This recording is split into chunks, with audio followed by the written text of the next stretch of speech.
ഇവൻ്റെ ഏറ്റവും വലിയൊരു പ്രശ്നം എന്താന്ന് പറഞ്ഞു കഴിഞ്ഞാൽ എൻ്റെ മോനെ എന്ത് കെട്ടൊക്കെ കൊണ്ടിടുന്നത് നോക്കി. ഇത് ശരിക്കും ഒരു ആനക്കുട്ടിയല്ല, ഇതൊരു പിന്നെ ഇതില് നമ്മൾ മിസ് ചെയ്ത ഒരു കാര്യമുണ്ട്. ഗ്ലോറി മറിഞ്ഞ് കിടക്കുന്ന നോക്കി. രാത്രിയിലെങ്ങാനും വന്ന് കയറി മത്ത കുളിസി കുളിസി പിന്നെ കുളിയേ കുളികരി പോയിക്കാണോ. നമ്മുടെ കുമിളി ബാംഗ്ലൂർ ഹൈവേയുടെ സൈഡിൽ MR റൂംസ് എന്ന് പറയുന്ന ഒരു ചെറിയൊരു മെൻസ് ഹോസ്റ്റൽ സെറ്റപ്പിൻ്റെ വാതിക്കൽ നിന്ന് എല്ലാവർക്കും ഡോക്ടർ ഡ്രൈവിൻ്റെ പുതിയൊരു വീഡിയോയിലേക്ക് സ്വാഗതം. അപ്പോൾ നമ്മുടെ കൂട്ടത്തിൽ ഇന്ന് ഗസ്റ്റായിട്ടുള്ളത് നമ്മുടെ MGയുടെ ഗ്ലോസ്റ്ററിൻ്റെ ബ്ലാക്ക് സ്റ്റോം എഡിഷൻ എന്ന് പറയുന്ന ഒരു അടിപൊളി മാസീവായിട്ടുള്ള ഒരു പുലിക്കുട്ടിയാണ്. എങ്ങനെ ഈ വണ്ടി എൻ്റെ കയ്യിൽ വന്നെന്ന് പറഞ്ഞു കഴിഞ്ഞാൽ, അല്ലെങ്കിൽ ഞങ്ങൾ എങ്ങനെ ഇപ്പം ഈ ഒരു റോഡ് സൈഡിലാണെന്ന് പറഞ്ഞാൽ, ആക്ച്വലി നമ്മളിപ്പോൾ ദിണ്ടിഗലാണ് എത്തിയേക്കുന്നത്. നമ്മൾ ഇന്നലെ വെളുപ്പിന് ഒരു 3-4 മണി ഞങ്ങളെ ഇപ്പോൾ ഇവിടെ എത്തിയതാണ്. ഇവിടെ എങ്ങനെ എത്തിയെന്ന് പറഞ്ഞു കഴിഞ്ഞാൽ, അപ്പോൾ നമ്മുടെ കുറച്ച് ഫ്രണ്ട്സ് UK നിന്ന് വന്നിട്ടുണ്ടായിരുന്നു. അപ്പോൾ അമ്മാരെ കൂടെ കൂടി നമ്മൾ 6 പേരുണ്ട്. അപ്പോൾ നമ്മളെ സംബന്ധിച്ച് നമ്മൾ കഴിഞ്ഞ തവണ പോലെ ഹാരിയറിനൊന്നും പോകാൻ പറ്റത്തില്ല. അപ്പോൾ നമുക്കൊരു വലിയൊരു ആനക്കുട്ടി, മറ്റേ ഹാരിയർ ആനക്കുട്ടി ആയിരുന്നെങ്കിൽ നമുക്ക് വലിയൊരു ആന വണ്ടി വേണം. അങ്ങനെയാണ് നമ്മൾ MGയുടെ അടുത്ത് റിക്വസ്റ്റ് ചെയ്തൊക്കെ നമുക്ക് ഗ്ലോസ്റ്റർ, എനിക്ക് പണ്ട് കാലം തൊട്ട് ഈ വണ്ടി ഇറങ്ങിയപ്പോൾ ഭയങ്കര ഇഷ്ടമായിരുന്നു ഗ്ലോസ്റ്റർ. അന്ന് ഇറങ്ങിയ സമയത്ത് കുറച്ച് കോൺട്രവേഴ്സി ഒക്കെ ഉണ്ടായി, അവർക്ക് കുറച്ച് സെയിൽസ് ഡൗൺ ആയെങ്കിൽ പോലും അടിപൊളി ഒരു വെഹിക്കിൾ. അതിന് കുറേ കാര്യങ്ങളുണ്ട്, എന്താണെന്നുള്ളത് ഞാൻ നിങ്ങൾക്ക് പറഞ്ഞുതരാം. അപ്പോൾ അങ്ങനെ ആ ഒരു പെർസ്പെക്റ്റീവിൽ ഞാൻ MGയുടെ അടുത്ത് നമുക്ക് can we have the Gloster എന്ന് ചോദിച്ചപ്പോൾ അവരവരുടെ ഏറ്റവും പുതിയ ബ്ലാക്ക് സ്റ്റോം എഡിഷൻ ആയിട്ടുള്ള 4-wheel ഡ്രൈവ്, അതായത് കംപ്ലീറ്റ്ലി ഇത് ഓൾ ടൈം ഡ്രൈവ് ഓണായിരിക്കും, ആ വെഹിക്കിൾ നമുക്ക് തന്നിട്ടുണ്ട്. അപ്പോൾ അതുമായിട്ടാണ് നമ്മളിന്ന് ഇറങ്ങിയേക്കുന്നത്. നമ്മളിന്ന് ഇറങ്ങിയെന്ന് പറഞ്ഞാൽ ഇന്നലെ രാത്രി ഒരു 6 മണിയാകുമ്പോൾ ഇറങ്ങാമെന്ന് പറഞ്ഞാണ് നമ്മൾ പാലായിന്ന് നമ്മൾ ഇറങ്ങി വന്നപ്പോൾ ഏതാണ്ട് 10 മണി എങ്ങാണ്ടായി. താങ്ക്സ് ടു മാത്തൻ ചങ്ങാൻ സ്കൂളിലേക്ക് 10 മണിയായിട്ടുണ്ട്. എന്നിട്ട് നമ്മൾ ഇന്ന് മോർണിംഗിൽ നേരെ ബാംഗ്ലൂർ പിടിക്കാനായിരുന്നു, പക്ഷേ മടുത്തു. നമ്മൾ ഊപ്പാടിളകിയതുകൊണ്ട് നമ്മൾ രാവിലെ ഒരു 3-4 മണി ആയപ്പോഴത്തേക്കും ഇവിടെ ഇങ്ങനെ ഒരു താജിലും അല്ലെങ്കിൽ ലേമറഡിയിലും ഒക്കെ താമസിച്ചുകൊണ്ടിരുന്ന ഞങ്ങളും UK അടിപൊളിയായിട്ട് ജീവിച്ചുകൊണ്ടിരുന്നവരും, like I'm not saying anything. നമ്മൾ പണ്ട് കോളേജിൽ പഠിച്ചിട്ടുണ്ടെന്ന ഒരു ഹോസ്റ്റൽ സെറ്റപ്പിലേക്ക് നമ്മൾ തിരിച്ചുപോയി. എന്നിട്ട് ഇപ്പോൾ രാവിലെ ഏറ്റിട്ട് നമ്മൾ പോവാണ്. അപ്പോൾ പോകുന്ന ഓൺ ദ വേയിൽ we will discuss what's happen. Like ഈ വീക്കിൽ കുറേ കാര്യങ്ങളുണ്ടെന്ന് പറഞ്ഞല്ലോ, അതിനെക്കുറിച്ചൊക്കെ നമുക്ക് ഡിസ്കസ് ചെയ്യാം. അപ്പോൾ കഴിഞ്ഞ തവണ നമ്മുടെ സന്ദീപ് ഇതാണ്ട് ആ നിൽക്കുന്നവൻ ഓട്ടോമാറ്റിക് പ്രോപ്പറായിട്ട് ചെയ്യാതെ ഒരു എയർ കയറിയായിരുന്നല്ലോ. അതുകൊണ്ട് ഇത്തവണ എല്ലാവരും പഠിച്ചിട്ടുണ്ട്. യെസ്, ഓഫ് കോഴ്സ് ഇതിന് വരുന്ന ബൂട്ട് സ്പേസിൻ്റെ ലിഡ് വരുന്നത്, അല്ലെ ബാക്കിലത്തെ ബൂട്ട് വരുന്നത് ഇലക്ട്രോണിക്കലി ഓപ്പൺ ചെയ്യുന്നതാണ്. പിന്നെ ഇതിൻ്റെ ബൂട്ട് സ്പേസ് തീരെ കുറവായിട്ട് നിങ്ങൾക്ക് തോന്നും. അതിൻ്റെ റീസൺ എന്താണെന്ന് പറഞ്ഞാൽ ഇതൊരു 7-സീറ്റർ വെഹിക്കിളാണ്. നമുക്കിവിടെ ഇരുന്നിട്ടും നമുക്ക് അതിൻ്റെ ഒരു പെർഫോമൻസ് അല്ലെങ്കിൽ അതിൻ്റെ യാത്രാസുഖം നമുക്ക് ഡ്രൈവ് ഔട്ട് ചെയ്ത് നോക്കാം. എന്നാൽ പോലും ഈ 4 പേരുടെ ലഗേജും കാര്യങ്ങളൊക്കെ ഇതിൻ്റെ അകത്ത് ഫിൽഡായിട്ട് കംപ്ലീറ്റ്ലി കയറുന്നുണ്ട്. കയറില്ലേ സന്ദീപ്? ആരാധകർ ചോദിക്കുന്നത് എങ്ങനെ ഉണ്ടായിരുന്നു നിന്റെ ഡ്രൈവ്? എങ്ങനെ ഉണ്ടായിരുന്നു? ഇല്ല, ഞാൻ ഒരിക്കലും പറയില്ല. എന്നാടാ? ഓ, കറക്റ്റ് ആക്കില്ല സന്ദീപ്. അപ്പോൾ ദാണ്ടെ ഉമ്മാര് അവിടെ ഒരു സിംഗിൾ ബട്ടൺ, അത് ഓപ്പൺ ആയിക്കോളും. അപ്പോൾ ഞാൻ വണ്ടി പറഞ്ഞല്ലോ, വണ്ടി ഇതാണ്ട് വലിയൊരു മാസീവ് സാധനമാണ്. ശരിക്കും നമ്മുടെ ഹാരിയർ ആനക്കുട്ടി ആയിരുന്നെങ്കിൽ ഇവൻ ശരിക്കും ഒരു ആന തന്നെയാണ്. അപ്പോൾ അതുകൊണ്ട് തന്നെ വലിയൊരു ഫുഡ് സ്റ്റെപ്പ് കൊടുത്തിട്ടുണ്ട്. അതിൽ ചവിട്ടി നമുക്ക് ഈ ഒരു രീതിയിൽ വലിഞ്ഞ് കയറാം. ഇനീഷ്യലി സീറ്റ്സ് കണ്ട് നമ്മൾ ബാക്ക് ഡൗൺ പൊസിഷനിലേക്കാണ്, അതായത് ഡ്രൈവർക്ക് കയറാനുള്ള സുഖത്തിന് വേണ്ടി ബാക്ക് ഡൗൺ ആണ്. നമ്മുടെ കയ്യിൽ കീ ഉണ്ട്. നമ്മൾ ജസ്റ്റ് ഒന്ന് സ്റ്റാർട്ട് ചെയ്ത് കഴിഞ്ഞാൽ ഓൾറെഡി എൻ്റെ ഉള്ളൊരു മെമ്മറി പോസ്റ്റിലേക്ക് വരുന്നുണ്ട്. പിന്നെ ഈ സീറ്റ് എനിക്ക് ഭയങ്കര ഇഷ്ടപ്പെട്ടൊരു സാധനമാണ് കേട്ടോ ഈ സീറ്റ്. വണ്ടിയൊക്കെ പിന്നെ പറയാം. ഈ സീറ്റ്സിൽ ശരിക്കും ഒരു മസാജ് ഫീച്ചർ വരുന്നുണ്ട്. നമ്മൾ ബാക്കിലിട്ട് ഉൾട്ട മറിക്കുന്ന പോലെ മറിച്ചോളും. അതുപോലെ തന്നെ ഈ ഒരു സപ്പോർട്ട് നമുക്ക് അഡ്ജസ്റ്റ് ചെയ്ത് വെക്കാനുള്ളൊരു ഓപ്ഷൻ വരുന്നുണ്ട്. ആ സൈഡിലുണ്ടോ എന്നുള്ളത് നോക്കണം. ഈ പറഞ്ഞ പോലെ മറ്റേ പണ്ടത്തെ ലോറിക്കകത്തൊക്കെ കയറുന്ന പോലെ ആ ഒരു സ്റ്റൈലിലാണ് നമ്മൾ വണ്ടിക്കകത്ത് കയറുന്നത്. ഒരു എയറോപ്ലെയിൻ്റെ ഒക്കെ കോക്പിറ്റിലേക്ക് കയറുന്നൊരു ഫീലിംഗ് ആണ്. ഇത് കണ്ടാൽ അൽക്കണ്ടറ പോലെ തോന്നും, പക്ഷേ അല്ല, നോർമൽ ഒരു ടച്ച് മെറ്റീരിയൽസ് ആണ്. ഇവിടെ കുറച്ച് കാർബൺ ഫൈബർ ബിറ്റ്സ് താണ്ടെ ത്രൂ ഔട്ട് പോയിട്ടുണ്ട്. പക്ഷേ നമ്മൾ ഇത്രയും ലോങ് ഡ്രൈവ് പോകുന്നതുകൊണ്ട് ഇത് നമ്മൾ കുറച്ചൊരു യൂട്ടിലിറ്റി പോലെ ആക്കി മാറ്റിയിട്ടുണ്ട്. അപ്പോൾ ഇതാണ് നമ്മുടെ ഒരു ഇൻസൈഡിൽ കയറുമ്പോൾ ഉള്ളൊരു പോയിന്റ് ഓഫ് വ്യൂ എന്ന് പറയുന്നത്. ബോണത്ത് കണ്ട് ഇത്രയും വലിയ രീതിയിൽ കാണുന്ന രീതിയിലാണ്. അപ്പോൾ സന്ദീപ് പോയാലോ? ഓക്കെ. ഇതിൻ്റെ വലിയൊരു പനറോമിക് സൺറൂഫും ഉണ്ട് കേട്ടോ. നമുക്ക് ജസ്റ്റ് എടുക്കാം. ഇത് ഗിയർ ബോക്സ് വരുന്ന ഇതണ്ടേ, മറ്റേ നമ്മൾ ബും ബും എന്ന് പറഞ്ഞ് വിമാനത്തിലൊക്കെ പിടിക്കുന്നത്. ഞാൻ പിടിച്ചിട്ടില്ല, പക്ഷേ നമ്മൾ വീഡിയോ കണ്ടേക്കുന്ന പോലെ ആ ഒരു സ്റ്റൈലിലാണ്. വെന്റിലേറ്റഡ് സീറ്റ്സ് വരുന്നുണ്ട് 2 സൈഡിലും. ഇത് മറ്റേ നമ്മുടെ ഓഫ് റോഡിൻ്റെ ഫീച്ചേഴ്സാണ്. അതിനെക്കുറിച്ച് പറഞ്ഞുതരാം. ഇവിടെ കുറേ മോഡുണ്ട്. ഇപ്പോൾ ഓട്ടോമാറ്റിക് ആയിട്ടുള്ള മോഡാണ് സെലക്റ്റഡ് അയക്കുന്നത്. അപ്പം അണ്ണാ ബൈ, അണ്ണന് ബൈ ഒക്കെ പറഞ്ഞ് നമ്മൾ ആ ഒരു രോമാഞ്ചം സെറ്റപ്പിലെ ഒരു വീട്ടിൽ നിന്ന് ഇറങ്ങി നമ്മൾ പോവാം. അപ്പോൾ നമ്മൾ വണ്ടിയിൽ കയറി ആ ഒരു 4 ലൈൻ ഹൈവേ വന്നിട്ടുണ്ട്. അപ്പോൾ ഈ ഹൈവേയിൽ കയറുമ്പോൾ പിന്നെ വണ്ടി നല്ല ഉഗ്ര സ്റ്റേബിളാണ്. അതായത് ഇതിൽ ആദ്യമേ ഞങ്ങൾക്ക് പറ്റിയൊരു പ്രശ്നം എന്ന് പറയട്ടെ, ഈ ആൽബിന് അവന് പുറകിലിരിക്കാൻ മടിയാന്ന് പറഞ്ഞ് എൻ്റെ നടുക്ക് കയറിയിരുന്നു. എന്നിട്ട് അവിടെ 3 പേരും ഉണ്ടായിരുന്നു. എന്നിട്ട് പുള്ളി മറ്റേ കുമിളി റൂട്ടായപ്പോഴത്തേക്കും ഈ കുരങ്ങൻ കിടന്ന് അങ്ങോട്ടും ഇങ്ങോട്ടും ചാടുന്ന പോലെ അങ്ങോട്ടും ഇങ്ങോട്ടും കിടന്ന് ചാടാൻ തുടങ്ങി. അല്ല ആൽബിന് അങ്ങനെ ചാടാൻ തുടങ്ങി. വണ്ടി താണ്ട് ഇങ്ങനെ നല്ല ഉഗ്രം ബോഡി റോള് നമ്മൾ എടുത്തിട്ട് അലയ്ക്കുന്ന ഫീലായിരുന്നു. അപ്പോൾ ഞാനവിടെ നോക്കി ഇത്രയും ബോഡി റോൾ കുറഞ്ഞ വെഹിക്കിളാണോ എന്നുള്ളൊരു തോട്ട് വരെ, അല്ല ഇത്രയും ബോഡി റോൾ ഉള്ള വെഹിക്കിളാണെന്നുള്ളൊരു തോട്ട് വരെ നമുക്ക് വന്നു. കാരണം വെച്ചാൽ ഇത് ലാഡർ ഓൺ ഫ്രെയിം ആണല്ലോ, മറ്റേ മോണോക്കോക്കല്ല. അതുകൊണ്ട് അങ്ങനെ ഒരു തോട്ട് വന്നായിരുന്നു. പക്ഷേ അത് കഴിഞ്ഞ് ഇവൻ ബാക്കിലോട്ട് പോയി കുറച്ച് കഴിയുമ്പോഴത്തേക്കും. അപ്പോൾ ഇപ്പോൾ 6 പേരും കഴിഞ്ഞ വണ്ടിയിൽ ആ വെയിറ്റ് ഡിസ്ട്രിബ്യൂട്ടഡ്, വെയിറ്റ് സെറ്റിൽഡാണ്. ഇപ്പം ഈ പറയുന്ന ശല്യമോ ഈ പറയുന്ന ബോഡി റോൾസോ ഒന്നുമില്ല. പിന്നെ ഇത് കുറച്ചുകൂടെ ഓൺ റോഡ്, അതായത് ഹൈവേസിൽ വരുമ്പോൾ കുറച്ചുകൂടെ നല്ല പുലിക്കുട്ടനായിട്ട് ഇവൻ ആക്ട് ചെയ്യുന്നുണ്ട്. 8 സ്പീഡ് നമ്മുടെ ടോക്കണോയുടെ ഗിയർ ബോക്സ് ആണ് വരുന്നത്. അത് കണ്ട വളരെ സ്മൂത്ത്. ഇപ്പോൾ നമ്മളൊന്ന് ഡൗൺ ചെയ്യുകയാണെങ്കിൽ കണ്ടോ 6 പേരെ വെച്ചിട്ട് ഈ ഒരു രീതിയിലാവും വലിച്ചു കയറിക്കോളും. മറ്റേ നമ്മുടെ ട്വിൻ ടർബോ 2 ലിറ്റർ ഡീസൽ എഞ്ചിനാണ് വരുന്നത്. അതിൽ ഏതാണ്ട് 203 BHP അതുപോലെ തന്നെ 475 Nm ടോപ്പുമാണ് അതിൻ്റെ ഒരു ഫിഗേഴ്സ് എന്ന് പറയുന്നത്. നമ്മൾ ഫുഡ് കഴിക്കാനായിട്ട് നിർത്തിയതാണ്. അപ്പോൾ അതുകൊണ്ട് അവിടെ ഒരു സ്കോപ്പിയോ കിടപ്പുണ്ട്. രണ്ട് ഏകദേശം ഒരു നീളം, പക്ഷേ ഇവൻ കുറച്ചുകൂടി ഒരു മാസി ഫീൽ വരുന്നുണ്ട് കേട്ടോ. അതായത് ടയറും ഒക്കെ ഇട്ട് അപ്സൈസ് ചെയ്ത നമ്മുടെ സ്റ്റോക്ക് കൂട്ടൻ വണ്ടി തൻ്റെ ഹൈ സ്പീഡ്സിലാണെങ്കിലും നല്ല സ്റ്റേബിളാണ്. ഇതിപ്പോൾ നമ്മൾ പക്ഷേ ലാഡർ ഓൺ ഫ്രെയിം ആയതുകൊണ്ട് നമ്മൾ ഒത്തിരി സർക്കസ് കാണിച്ചാൽ തൊട്ടിപ്പോവും. But like it's stable. High സ്പീഡ്സിലാണെങ്കിലും വണ്ടി അത്യാവശ്യം നല്ല സ്റ്റേബിളാണ്. നമുക്കൊരു 150 വരെയൊക്കെ 6 പേരെ വെച്ച് കയറുന്നുണ്ട്. അതിൻ്റെ മുകളിൽ കയറുന്നു തോന്നുന്നു, പക്ഷേ അത് നമ്മൾ ട്രൈ ഔട്ട് ചെയ്യുന്നില്ല. അപ്പോൾ നമ്മൾ അടുത്ത ടോളിലെത്തിയിട്ടുണ്ട്. അപ്പോൾ ഈ വണ്ടിയിൽ ശരിക്കും ആക്ച്വലി ടോളില്ലായിരുന്നു. അതുകൊണ്ടാണ് ഞങ്ങൾ ഒരു ടോൾ മേടിച്ചിട്ട് ഇങ്ങനെ മറ്റേ പാസ്പോർട്ടൊക്കെ കാണിക്കുന്ന പോലെ ഇങ്ങനെ എന്നിട്ട് പിടിച്ചോ ഇങ്ങനെ കാണിച്ചിട്ടാണ് പോകാനുള്ള പ്ലാൻ ചെയ്യുന്നത്.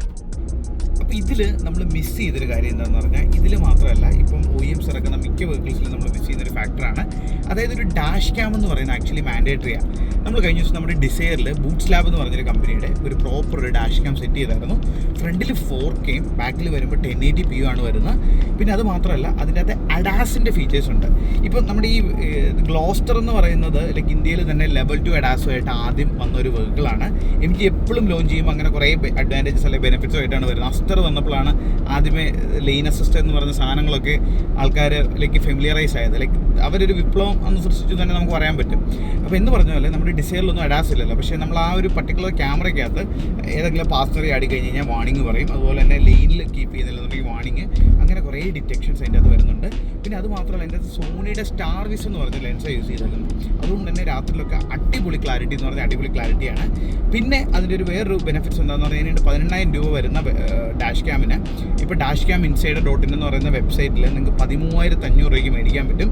ആ കൂട്ടത്തിൽ നമുക്ക് ഒരു സ്പോൺസേർഡ് ആയിട്ട് ചെയ്യാമെന്ന് ചോദിച്ചപ്പോൾ ഞാൻ പറഞ്ഞു ഓക്കെ എനിക്ക് പേയ്മെൻറ്റ് വേണ്ട, പക്ഷേ നമ്മുടെ സബ്സ്ക്രൈബേഴ്സിന് നിങ്ങൾ ബെനിഫിറ്റ്സ് കൊടുക്കുന്നുള്ള രീതിയിൽ പറഞ്ഞതിൻ്റെ ബേസിസിൽ DR ഡ്രൈവ് എന്ന് നിങ്ങൾ അടിച്ചു കഴിഞ്ഞാൽ നിങ്ങൾക്ക് വീണ്ടും അഡീഷണൽ 1000 രൂപയുടെ ഓഫേഴ്സും കാര്യങ്ങളൊക്കെ കിട്ടുന്നുണ്ട്. അതൊരു ഭയങ്കര ഒരു ബെനിഫിറ്റ്സ് ആയിട്ട് എനിക്ക് തോന്നിയിട്ടുണ്ട്.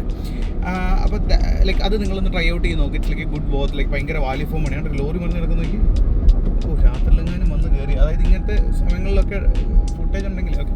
സോ അപ്പോൾ അതാണ് നമ്മൾ പറഞ്ഞത്. അപ്പോൾ നമുക്ക് ബാക്കി ഡ്രൈവിലേക്ക് പോയിട്ട് നമ്മൾ ബാംഗ്ലൂർ എത്തുന്ന കാര്യങ്ങളും ഡീറ്റെയിൽസും അല്ലെങ്കിൽ വണ്ടിയിലെ എക്സ്പീരിയൻസും ഒക്കെ നിങ്ങൾക്ക് ഷെയർ ചെയ്യാം കേട്ടോ. Good morning, Bangalore. You're listening to Indigo 91.9, the radio station for fun, young Bangalore.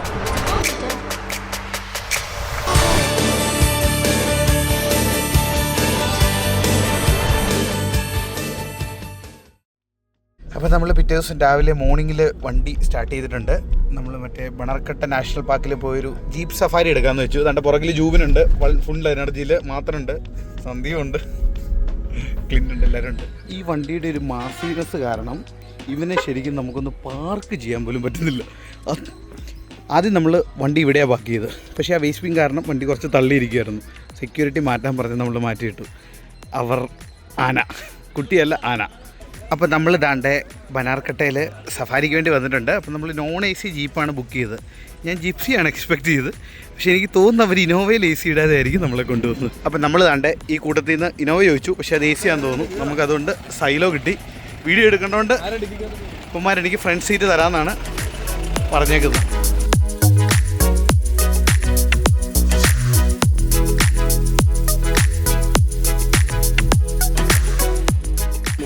നമ്മൾ കരടിയൊക്കെയുള്ള കൂടിലേക്ക് പോയിട്ടുണ്ട്.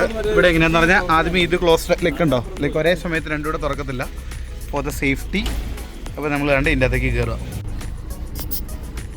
ഒരു കരടീനെ നമ്മൾ കണ്ടിട്ടുണ്ട്, ഇതല്ല. അണ്ണ ഇത് എന്താ സെഷൻ?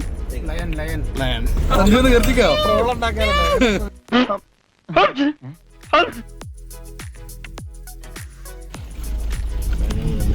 കിടന്നുറങ്ങുന്നു.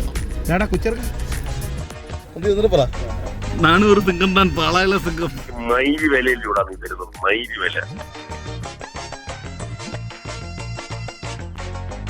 ഇവിടെ വന്നപ്പോൾ നമ്മളൊരു അടിപൊളി ആളെ കണ്ടു. കുരങ്ങനല്ല, കിടക്കുന്നു. പിന്നെ കുളി കഴിഞ്ഞ് പോയിക്കാണോ? ഇവരെല്ലാം എന്താണ് ഇങ്ങനെ നോക്കുന്നത്? ഇവിടെ ഒരു പുലിയുണ്ട്, ഞാനല്ല.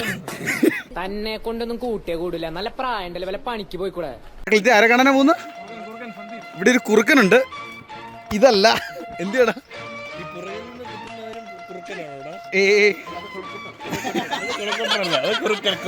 നിറങ്ങടാവ്. എവിടെ ഒരു ചീങ്കണ്ണിയുണ്ട്, ചീങ്കണ്ണി.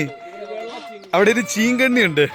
സന്ദീപ് മാറി നിൽക്കും ഫ്രെയിമിൽ, ആൾക്കാർക്ക് ഡൗട്ട് അടിക്കും. അവനല്ല, എന്റെ സുഹൃത്താണ്. അപ്പം നമ്മൾ ദാണ്ടെ ഈ നാഷണൽ പാർക്കിലൊക്കെ കയറി ആനേനെയും സിംഹത്തിനെയും ഒക്കെ കണ്ടതിന് ശേഷം നമ്മൾ ദാണ്ടെ ഇവിടുന്ന് മറ്റേ മൈസൂർ ബാംഗ്ലൂർ എക്സ്പ്രസ് വേയിലേക്ക് കയറാൻ പോവാം. അപ്പോൾ ഇവനെ നമുക്കൊന്നും കൂടെ പറപ്പിച്ച് നോക്കാം.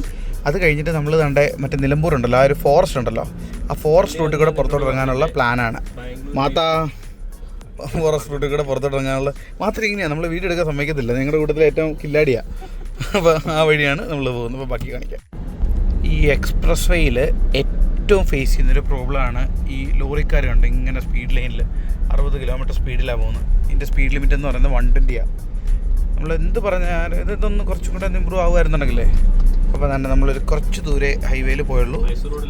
ഇപ്പോൾ അതാണ്ട് ഇവിടെ നിന്ന് ഇറങ്ങുക. ഇവിടെ സ്പീഡ് ക്യാമറ ഉണ്ടോ ഇല്ലയോ എന്നുള്ളത് നിങ്ങളൊന്ന് കമൻറ്റ് ചെയ്യാമോ, അല്ലെങ്കിൽ MG എന്നോട് പറഞ്ഞോളൂ, നമുക്കറിയാം. പിന്നെ ഇവിടെ നാണ്ട് ഇത് ഫുള്ള് കോൺക്രീറ്റ് ആണ് കേട്ടോ. അതുകൊണ്ട് മറ്റേ ഡൽഹി മുംബൈ പോലൊന്നും അത്ര അടിപൊളിയല്ല, but like it's all good. ഇവിടെ നമ്മൾ വേണ്ട മൈസൂർ വഴിയിൽ തിരിഞ്ഞു പോകാം. മറ്റേ അവിടുന്ന് പക്ഷേ ആ ഒരു കോൺക്രീറ്റിൽ നിന്ന് മാറിയിട്ട് നമ്മുടെ ഇവിടെ വന്നപ്പോഴത്തേക്കും ടാറ് വന്നിട്ടുണ്ട്. ഇതും ഭയങ്കര രസമാട്ടോ. ഇത് നല്ലൊരു 3 line with like really great like നമുക്ക് സ്ട്രീറ്റ്സ് വരുന്നുണ്ട്. അപ്പോൾ ഇതിൻ്റെ സ്പീഡോമീറ്റർ കംപ്ലൈൻ്റ് ആട്ടോ, അതുകൊണ്ടാണ് ഈ സ്പീഡ് കാണിക്കുന്നത്. അപ്പോൾ അത് നോട്ട് ഡൗൺ ചെയ്യുക. കംപ്ലൈൻ്റ് ആണ്, പക്ഷേ കംപ്ലൈൻറ്റ് അല്ലായിരുന്നെങ്കിൽ ഏകദേശം ഒരു 140 150 എനിക്കത് 160 വരെ ഇതിൽ കാണിച്ചു കേട്ടോ. 160 വരെ വണ്ടി സ്റ്റേബിളായിരുന്നു. പക്ഷേ അത് 120 ആണ്. നിങ്ങൾ ഇപ്പോഴും സ്പീഡിൻ്റെ അകത്ത് കീപ്പ് ചെയ്യാൻ പഠിക്കുക കേട്ടോ. 100 ആണ് ഇവിടുത്തെ സ്പീഡ് ലിമിറ്റ്. നമ്മുടെ മീറ്റർ കേടായതുകൊണ്ടാണ് വീഡിയോയ്ക്കകത്ത് അങ്ങനെ വരുന്നത്. പക്ഷേ ഒരു 160 പോലും വണ്ടി സ്റ്റേബിളാണ്. ഇപ്പോൾ 6 പേരുണ്ടെങ്കിൽ 6 പേരും വളരെ കംഫർട്ടബിളാണ്. അപ്പോൾ ഇതിൻ്റെ ഒരു ഫൈനൽ വേർഡിക്റ്റ് ഞാൻ പറയാം. പക്ഷേ അതിനുള്ളിൽ ഇതാണ് എൻ്റെ ഒരു പോയിന്റ് ഓഫ് വ്യൂ എന്ന് പറയുന്നത്. ആൻഡ്രോയിഡ് ഓട്ടോ വരുന്നുണ്ട്. ഇതിൻ്റെ അകത്ത് നമുക്ക് വേണമെങ്കിൽ കണക്ട് ചെയ്തിട്ട് ലെയിൻ അസിസ്റ്റ് അഡാസ് ഫീച്ചേഴ്സ് വരുന്നുണ്ട്. അഡാസിൻ്റെ സിസ്റ്റം ഓൺ ചെയ്തിട്ട് ഇത് ലെയിൻ്റെ അകത്ത് കീപ്പ് ചെയ്തോളും. പക്ഷേ നമ്മളിപ്പോൾ ഇങ്ങനെ ഓട്ടേക്ക് ചെയ്ത് കയറി പോകുന്നതുകൊണ്ടാണ് അത് ഓണാക്കാത്തത്. കാരണം നല്ല രസമുള്ളൊരു ഹൈവേ ആട്ടോ. നമ്മൾ നല്ല മൈസൂർ വഴി ഞാൻ പറഞ്ഞ പോലെ ആ ഒരു ഫോറസ്റ്റ് വഴിയാണ് കയറി വരുന്നത്. പിന്നെ ലാഡർ ഓൺ ഫ്രെയിം ആയതുകൊണ്ട് ഇപ്പോൾ നമ്മൾ ഇന്നലെ നിങ്ങൾ വീഡിയോ കണ്ട പോലെ, അതായത് മിഡിൽ പോർഷനിൽ ഇരുന്ന് കഴിഞ്ഞപ്പോഴത്തേക്കും ലൈക്ക് ഒരു ബോഡി റോൾ ഉണ്ടായിരുന്നു. പക്ഷേ ബാക്കിലൂടെ വെയിറ്റ് ബാലൻസ് ചെയ്ത് വെച്ചപ്പോഴത്തേക്കും അത്രയും ബുദ്ധിമുട്ടിരുന്നു. ഭയങ്കര ചൂടാണ്. നമുക്കൊരു സൺ ഫിലിം ഇതിൽ മിസ് ചെയ്തൊരു കേസ് എന്ന് പറയുന്നത്, നമുക്കൊരു സൺ ഫിലിം ഒട്ടിക്കായിരുന്നു നമ്മളന്ന് റോഷോയിൽ നിന്ന് ചെയ്ത പോലെ. രണ്ടെന്ന് പറയുന്നത് നമ്മുടെ ഒരു ബൂട്ട് സ്ലാബിൻ്റെ ഒരു 4K ക്യാമറകൾ ഉണ്ടായിരുന്നെങ്കിൽ അടിപൊളിയായിരുന്നു. എല്ലാവരും ഉറക്ക മൂഡിലേക്ക് പോയി. 75 ലിറ്റർ കയറുന്ന ഫ്യൂൽ ടാങ്കാണ് ഗ്ലോസ്റ്ററിന്. ഇതാണ്ട് നമ്മളിപ്പോൾ അടിച്ചേക്കുന്നത്, നിങ്ങളിത് കാണാമോ, 83 ലിറ്റർ. ഇവന്മാരുടെ ഉടായിപ്പല്ല, 2 തവണ നമ്മൾ അങ്ങനെ തന്നെ അടിച്ചു. എനിക്കൊന്നൊരു 85-90 ലിറ്റർ എടുത്ത് വണ്ടിക്കകത്ത് കയറും. കോൺക്രീറ്റ് ആണ്, കൊള്ളത്തില്ലെന്നൊക്കെ പറഞ്ഞ വേർഡ് ഞാൻ തിരിച്ചെടുത്തു കേട്ടോ. സൂപ്പർബ് എന്ന് പറഞ്ഞാൽ സൂപ്പർബ് ഹൈവേ. വാവ്.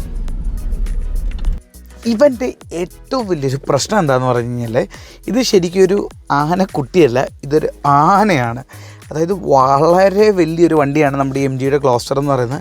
എനിക്കൊന്ന് മോർ ദാൻ ഫോർച്യൂണർ, ലൈക്ക് കൃത്യം എനിക്കറിയില്ല, പക്ഷെ ഭയങ്കര മുഴുപ്പാണ്. നമ്മളൊരു കുഞ്ഞു വണ്ടി കൊണ്ടുപോയി ശീലിച്ചിട്ട് ഈ വണ്ടി നമുക്ക് പാർക്ക് ചെയ്യാനും ടൗണിൽ കൂടെയൊക്കെ കുറച്ച് ബുദ്ധിമുട്ടുണ്ട്. പക്ഷേ എന്നാൽ ഇതിൻ്റെ അകത്തൊരു ഓട്ടോ പാർക്ക് കൊടുത്തിട്ടുണ്ട്. ഓട്ടോ പാർക്ക് എന്ന് പറഞ്ഞു കഴിഞ്ഞാൽ നമ്മൾ എവിടെയെങ്കിലും നിർത്തിയിട്ട് സൈഡിൽ പാർക്കിംഗ് ഉണ്ടെങ്കിൽ ഓട്ടോമാറ്റിക്കലി വണ്ടി പാർക്ക് ചെയ്യും. നമുക്കതൊന്ന് ചെക്ക് ചെയ്ത് നോക്കാം. ഇതിൻ്റെ പാരലൽ പാർക്ക് ശരിക്കും വർക്ക് ചെയ്തു ഗൈസ്. അതെങ്ങനെയാണെന്ന് അറിയോ? അതാണ്ട് ഇവിടെ കിടക്കുന്ന ഈ ഒരു സ്ലോട്ട് ഉണ്ടല്ലോ, നമ്മൾ ജസ്റ്റ് ഇതാണ്ട് ഇവിടെ ഈ ഒരു സ്വിച്ചിൽ ഞെക്കുക. സ്വിച്ചിൽ ഞെക്കുമ്പോഴത്തേക്കും he will be searching for parallel spaces. നമ്മൾ മുന്നോട്ട് ഓടിക്കുക. ആ സൈഡിലാണ് അവൻ സെർച്ച് ചെയ്യുന്നത്. മുന്നോട്ട് ഓടിച്ച് കഴിയുമ്പോഴത്തേക്കും ഈ ആർട്ട് ഫ്ലൂ ശല്യമാണ്. പാരലൽ സ്പേസ് ലെഫ്റ്റ് എന്ന് കാണിച്ചു. അപ്പോൾ നമ്മളോട് പറഞ്ഞു റിവേഴ്സിലേക്ക് ഇടുക. നമ്മൾ റിവേഴ്സിലേക്ക് ഇട്ടു. നമ്മളോട് ബാക്ക്വേർഡ്സ് ഡ്രൈവ് ചെയ്യാനാണ് പറയുന്നത്. നമ്മൾ വേണ്ട പതുക്കെ ഡ്രൈവ് ചെയ്യുമ്പോഴത്തേക്കും ഇത് നോക്കി എന്ത് കെട്ടൊക്കെ കൊണ്ടിടുന്നു നോക്കി.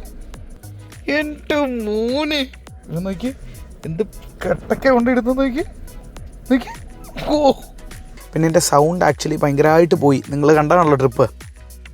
അപ്പോൾ അതുകൊണ്ട് തന്നെയാണ് എനിക്ക് കൺക്ലൂഷൻ പ്രോപ്പറായിട്ട് പറയാൻ പറ്റാത്തത്. വണ്ടി എനിക്ക് ഇഷ്ടപ്പെട്ടു. വളരെ സ്പേഷ്യസ് ആണ്. ഇവിടെ 3 പേര് തിങ്ങിയിരുന്നത്, അതായത് വെയിറ്റ് ഡിസ്ട്രിബ്യൂഷൻ പ്രോപ്പറായിട്ടും കൂടെ ചെയ്ത് കഴിഞ്ഞാൽ വണ്ടിക്കകത്ത് ഭയങ്കര നല്ല അത്യാവശ്യം യാത്രാസുഖമാണ്. ഞങ്ങളുടെ 1700 കിലോമീറ്റർ ഓടി വന്ന പിറ്റേ ദിവസം ആർക്ക് ക്ഷീണവും മടുപ്പോ ഒന്നുമില്ല. പിന്നെ ഞാൻ വൈകുന്നേരം നല്ല കോൺസ്റ്റൻ്റ് ആയിട്ട് ഹൈ സ്പീഡിൽ നമുക്ക് ഒരു റേസ് ലൈനൊക്കെ പിടിച്ച് നമുക്ക് വരാൻ പറ്റും രാത്രിയിൽ. അത് 6 പേരിരുന്നുണ്ട്. അപ്പോൾ അത് ഈ വണ്ടിയുടെ ഒരു സ്റ്റെബിലിറ്റി തന്നെയാണ് ലൈക്ക് ഇൻഡെപ്റ്റ് ആയിട്ട് പറഞ്ഞു തരുന്നത്.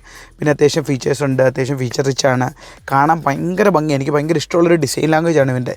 വലിയൊരു പനാറോമിക് സൺറൂഫ് വരുന്നുണ്ട്. പിന്നെ മോസ്റ്റ് ഇമ്പോർട്ടൻ്റ്ലി ഇതിൻ്റെ അകത്തൊരു മസാജർ വരുന്നുണ്ട്.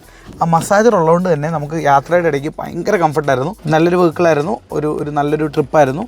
വണ്ടി നമുക്ക് ഇഷ്ടപ്പെട്ടു. മൈലേജ് ആയിട്ട് 8 കിലോമീറ്റർ 9 കിലോമീറ്ററൊക്കെ കിട്ടത്തുള്ളൂ. പക്ഷേ അതുപോലെ അടിച്ചു വിട്ടിട്ടാണ്, ഇല്ലെങ്കിൽ കുറച്ചുകൂടെ കിട്ടുമെന്ന് തോന്നുന്നു. വണ്ടി കാണാനൊക്കെ നല്ല ഭംഗിയുണ്ടായിരുന്നു. എല്ലാവരും ഒന്ന് നോക്കും ഈ ഏതവനാടെ ഈ ഗാംഭീര്യത്തിൽ വരുന്നെന്നുള്ളൊരു ലുക്ക് കിട്ടുന്നുണ്ട്. അപ്പോൾ that's it from our side. Once again thank you MG for this particular car. Thank you so much guys.